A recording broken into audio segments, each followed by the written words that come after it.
Hi everyone, welcome back to Fix Your Apps. In this video, I'll show you how to fix restrictions enabled on iPhone so you can get back full access to your content.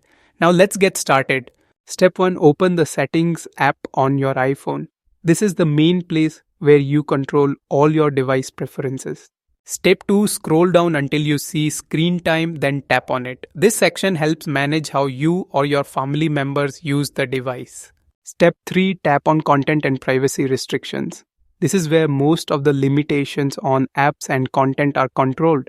Step 4. If you are prompted, enter your screen time passcode. This is the code you created to secure restriction settings. Step 5. At the top of the screen, tap the switch to turn off content and privacy restrictions completely.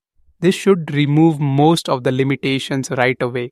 Step 6. Now go back and check if the pop-up still appears when you try to open restricted content or websites. If needed, step 7. Instead of turning everything off, you can tap content restrictions to adjust settings more specifically. Step 8. Tap on App Store, Media, Web and Games. Then tap Web Content and choose Unrestricted Access to remove limits on website browsing.